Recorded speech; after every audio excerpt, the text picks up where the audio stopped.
అనకాపల్లి జిల్లా చీడికాడ మండలంలోని కట్టువాని అగ్రహారం వద్ద కోనం జలాశయం ప్రవాహానికి వంతెన కుంగింది. అయితే దీని కారణంగా వంతెన సమీపంలో నది గర్భంలో ఇసుక అక్రమ తవ్వకాలు చేపట్టడంతోనే వంతెన కుంగిందని అధికారులు చెబుతున్నారు. ఈ వంతెన కుంగిపోవడంతో చీడికాడ మండలంలోని 10 గ్రామాలకు రాకపోకలు నిలిచిపోయాయి.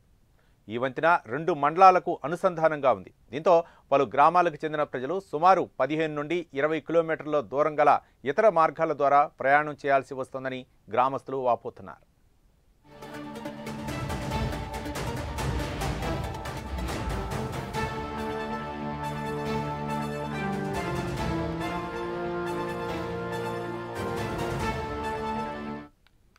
అనకాపల్లి జిల్లా చీడికాడ మండలంలోని కట్టువాని అగ్రహారం వద్ద కోనం జలాశయ ప్రవాహానికి వంతెన కుంగింది. అయితే దీనికి కారణం వంతెన సమీపంలో నదీ గర్భంలో ఇసుక అక్రమ తవ్వకాలు చేపట్టడంతోనే వంతెన కుంగిందని అధికారులు చెబుతున్నారు. ఈ వంతెన కుంగిపోవడంతో చీడికాడ మండలంలోని 10 గ్రామాలకు రాకపోకలు నిలిచిపోయాయి. ఈ వంతెన 2 మండలాలకు అనుసంధానంగా ఉంది. దీంతో పలు గ్రామాలకు చెందిన ప్రజలు సుమారు 15 నుండి 20 కిలోమీటర్ల దూరం గల ఇతర మార్గాల ద్వారా ప్రయాణం చేయాల్సి వస్తోందని గ్రామస్తులు వాపోతున్నారు.